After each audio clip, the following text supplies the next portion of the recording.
And welcome all. Myself Neetu Gupta, Masters in Law from NLS Bangalore.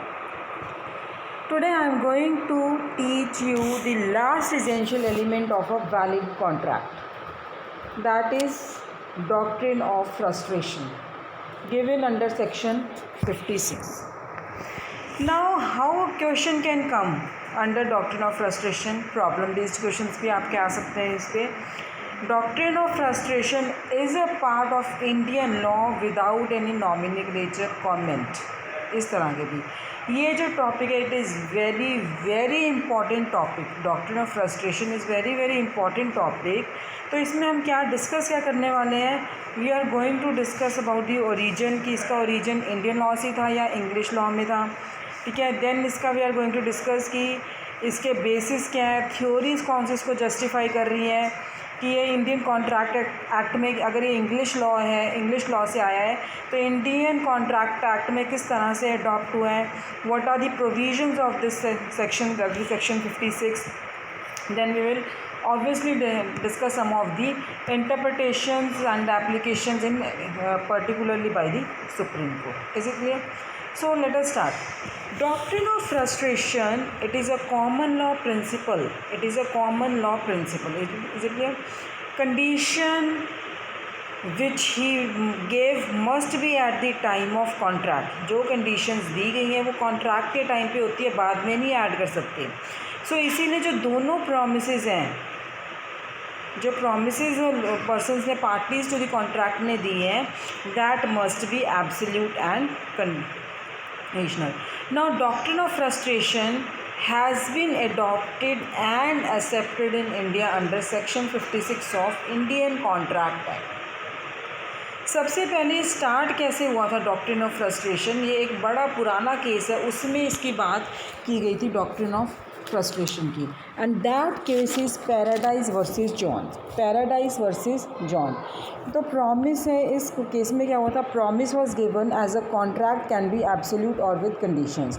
Therefore if a party wants not to perform a promise on happening or known happening on event, he has to mention it at the time of contract itself. So an unconditional promise must be unconditionally performed. Unconditional promise must be unconditionally performed. Is it clear? And a party shall not be excused from performance which was not provided as an excuse at the time of contract. Means कि कोई भी सुपरविनिंग event नहीं आना चाहिए. मैंने आपको पहले ही बताया है कि जो कॉन्ट्रैक्ट, जो भी कंडीशंस हैं वो कॉन्ट्रैक्ट के टाइम पे होनी चाहिए, बाद में नहीं ऐड होनी चाहिए. ठीक है. तो इस वजह से उन्होंने क्या है कि कोई भी पार्टी जो सुपरविनिंग इवेंट नहीं होना चाहिए, event which takes place afterwards. Is it clear? Would excuse the, कोई भी सुपर विनिंग इवेंट पार्टी को एक्सक्यूज़ नहीं करेगा from performance which was not a condition provided at the time of contract. इस प्रिंसिपल को पॉपुलरली क्या कहा जाता है? पैराडाइम्स कि यह सुपर विनिंग इवेंट नहीं होना चाहिए. However, like all other principles of Paradigm versus Jones also become a subject of exception in later period. So doctrine of frustration है, it is the situation of exception to the basic principle of Paradigm versus Jones. Is it clear? इसमें तीन तरह की situation से rise हुई थी जहाँ पे पैराडाइम वर्सेस जॉन का प्रिंसिपल अप्लाई नहीं हुआ था. सो पैराडाइम वर्सेस जॉन्स का प्रिंसिपल क्या था? उनका प्रिंसिपल ये था कि सुपर विनिंग इवेंट नहीं होना चाहिए. या इसका ये था इन तीन केसेस में अप्लाई नहीं हुआ था. There were 3 principles where Paradine versus Jones did not apply. तो फर्स्ट स्टेज क्या थी? फर्स्ट स्टेज थी कि when performance become unlawful in a promise later on while it was lawful at the time of contract. तो first stage क्या थी जहाँ पे इसका प्रिंसिपल नहीं अप्लाई किया? उन्होंने कहा कि कई बार क्या व्हाट हैपेंस कि when you at the time of making a contract situation was lawful, a promise was lawful, but at the time of performance it becomes unlawful. तो ये काफ़ी केसेस में अराइज हुई थी इस तरह की सिचुएशंस। एक बार ये वॉर था बिटवीन ब्रिटिशर्स एंड फ्रेंच, और कुछ सर्टेन कॉन्ट्रैक्ट्स भी ऑलरेडी हो रखे थे ब्रिटिशर्स और फ्रेंच सिटीजन्स के बीच में। तो अब जब उनके बीच में वॉर अराइज हो गया बिटवीन द टू कंट्रीज़, तो इस वजह से उनका जो कॉन्ट्रैक्ट है दैट बिकम अनलॉफुल, क्योंकि ये हमें we know that with an enemy country के साथ we can not make a contract. Is it clear? So it became unlawful as soon as the war broke out. Therefore parties failed to perform their obligations. जबकि ये contract में इस तरह का कुछ भी मेंशन नहीं था। इट वाज नॉट मेंशन कि अगर वॉर हो गया तो हम कॉन्ट्रैक्ट नहीं कर सकते। ये इम्प्लाइड है कि दो कंट्रीज़ के बीच में अगर वॉर है, अगर आपका कोई भी कॉन्ट्रैक्ट है, you can not perform your contract, it becomes unlawful. Is it clear? Clear? So this was the first condition. Second stage में फिज़िकल इम्पॉसिबल आ गया। Physical impossible, now this was decided in a case law of Taylor versus Caldwell. इसमें क्या था कि a contract was entered by a building owner, owner to provide the building for drama. ठीक है, building owner ने एक contract enter किया था कि वो अपनी बिल्डिंग एक ड्रामा के लिए प्रोवाइड करेगा, and stage show to group of artist for 3 nights on 1st, 2nd and 3rd December of the year. In the night before 1st December, ठीक है, in the night before 1st December, building was completely destroyed due to an accident fire. ठीक है, अब जब building destroy हो गई है और ये आग लगी है, ये पार्टीज़ ने नहीं लगाई है। अब ये आग लगी है तो फिज़िकली इम्पॉसिबल है, how they can perform their contract, how building can be provided. 1 दिसंबर को शो होना था और 1 दिसंबर के से पहले जो रात है उसको आग लगी है। Can you perform your contract? No, it is physically impossible for the party to provide the building on 1st December. Is it clear? So when the suit was filed for non-performance and breach, party pleaded excuse due to physical impossibility, due to which contract cannot be performed. Is it clear? अब ये देखो, again it was not mentioned in the contract कि अगर इस तरह से कुछ हो गया तो कॉन्ट्रैक्ट अनलॉफुल हो जाएगा, contract is becomes physical impossible. It was nothing mention like this. So court in this case observe in every contract there is an implied condition, not only the performance shall remain lawful, there is also an implied condition that performance would be physical possible, because law does not expect an impossibility to be done.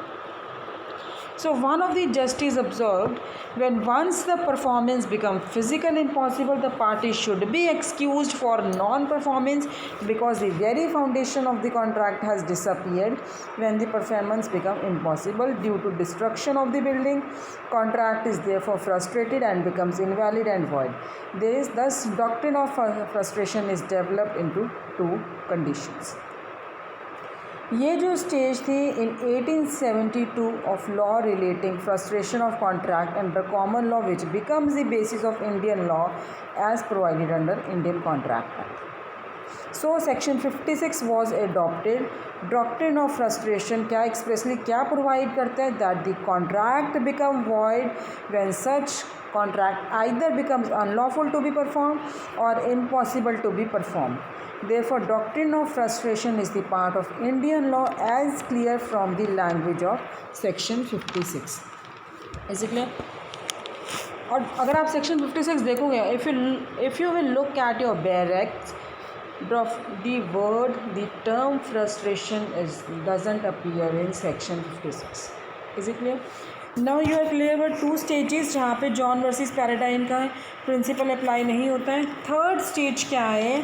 Third stage is extension of doctrine in England to third dimension in 1905 through coronation cases.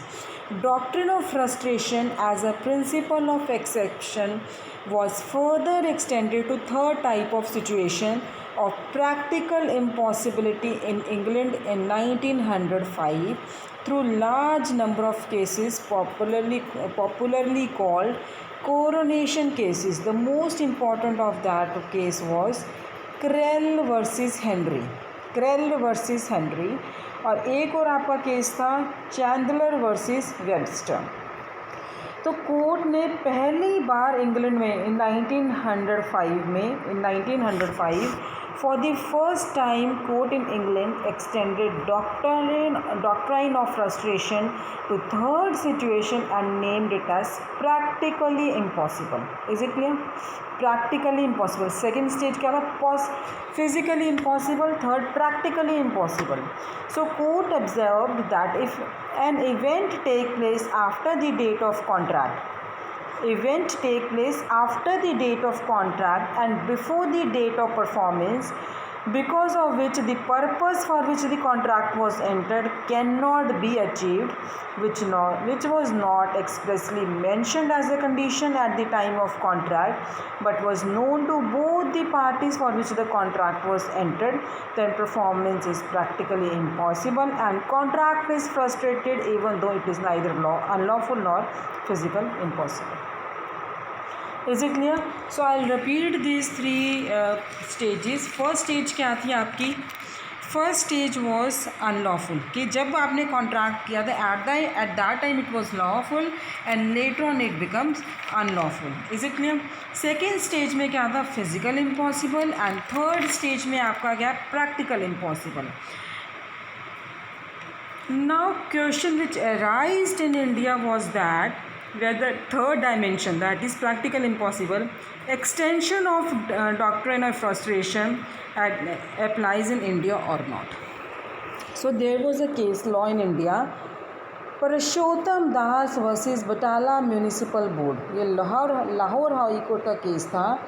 ये जो case था ये India में आया था before India got independence. High court ने क्या कहा इस केस में? That in this case principle of practical impossible should be applied. लेकिन बॉम्बे हाई कोर्ट में क्या था? बॉम्बे हाई कोर्ट कहा कि practical impossible cases should not be applied and agreement becomes void only when it becomes unlawful और physically impossible. अब ये जो कंट्रोवर्सी थी कि थर्ड स्टेज है प्रैक्टिकल इम्पॉसिबिलिटी के अप्लाई होना चाहिए नहीं, लाहौर हाई कोर्ट ने कहा अप्लाई होना चाहिए but Bombay high court said no. So this controversy continued till 1954 and resolved by Supreme Court in the case of Satyabrata Ghosh versus Mugneeram Bangur. Satyabrata Ghosh versus Mugneeram Bangur. So in this case, some theories and justification of doctrine frustration under English law. First theory is implied term theory. Implied term theory में अब क्या हुआ? ये जो theory थी it was given by Lord Justice Bowen. इस theory में उन्होंने कहा कि इम्प्लाइड टर्म है हर एक कॉन्ट्रैक्ट में. देयर इज़ इम्प्लाइड टर्म कि और वो मतलब कभी भी मेंशन नहीं होती है, कोई भी कंडीशन उसमें इस तरह की मेंशन नहीं होती है कि promise to be perform. Obviously it is obvious कि अगर आपने कॉन्ट्रैक्ट किया you have to perform your promise and that promise shall remain lawful and physical possible on the date of performance. तो और अगर after the date of contract अगर कोई event इस तरह से हो गया है कि परफॉर्मेंस जिसकी अनलॉफुल है, फिजिकल इम्पॉसिबल है, then agreement becomes impossible and unenforceable because of this implied condition. Is it clear? Now second theory is theory of disappearance. Theory of disappearance. Under this theory of disappearance is the foundation of the contract due to subsequent event which makes either the performance unlawful or impossible.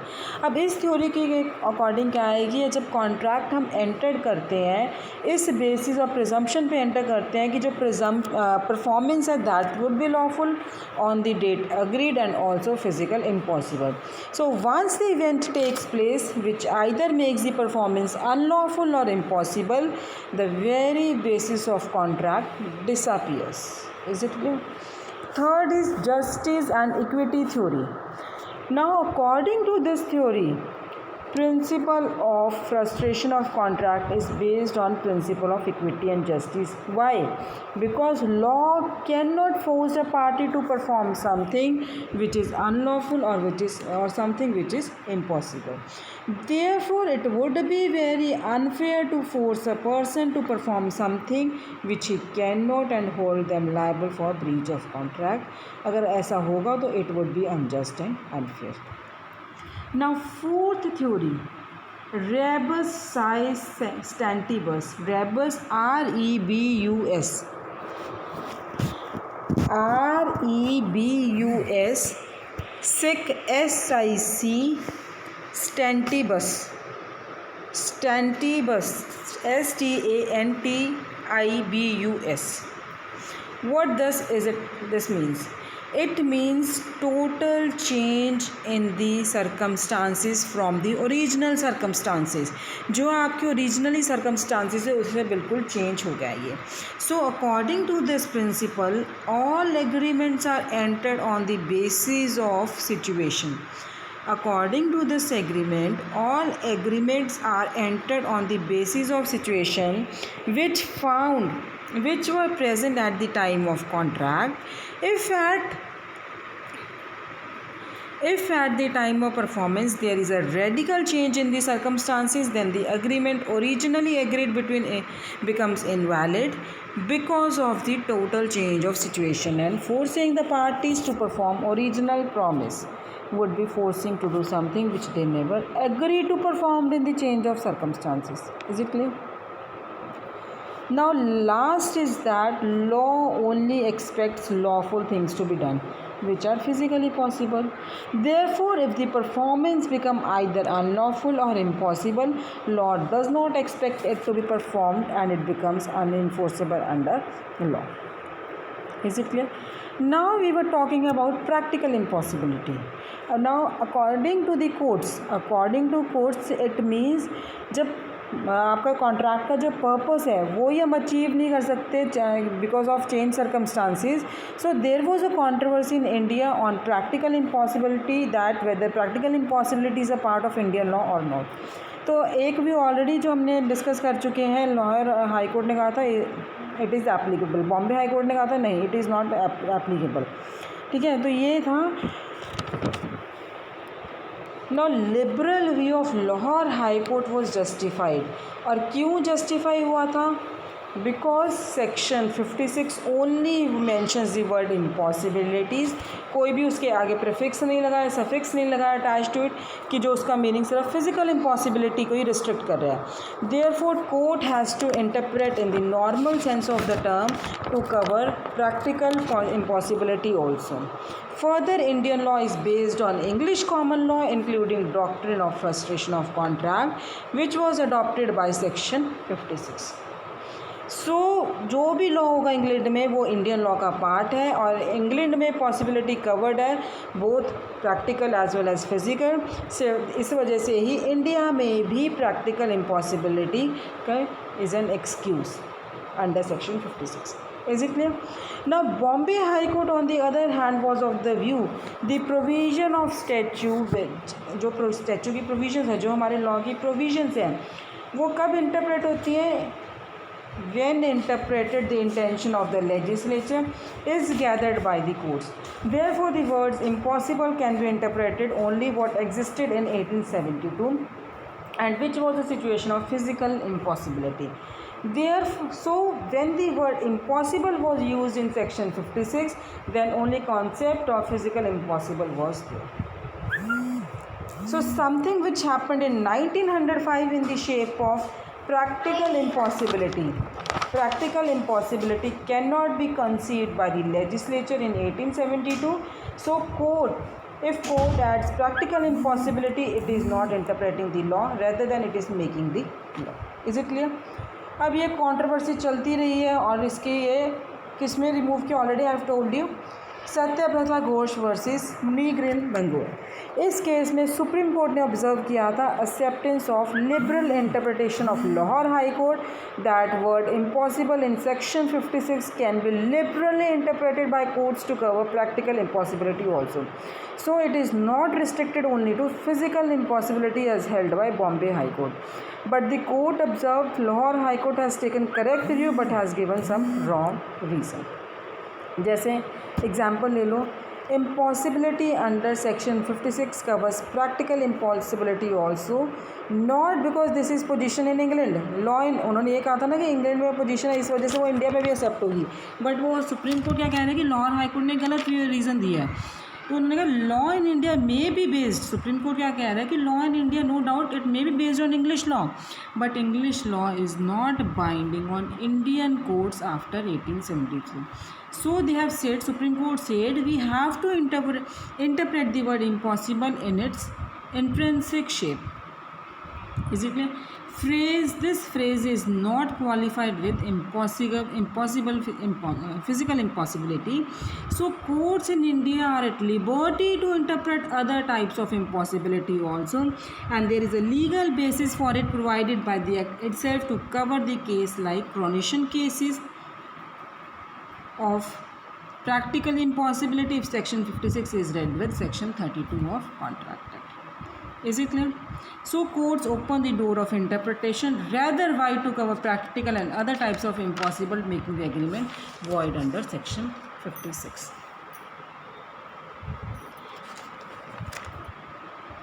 So this was the concept of doctrine of frustration.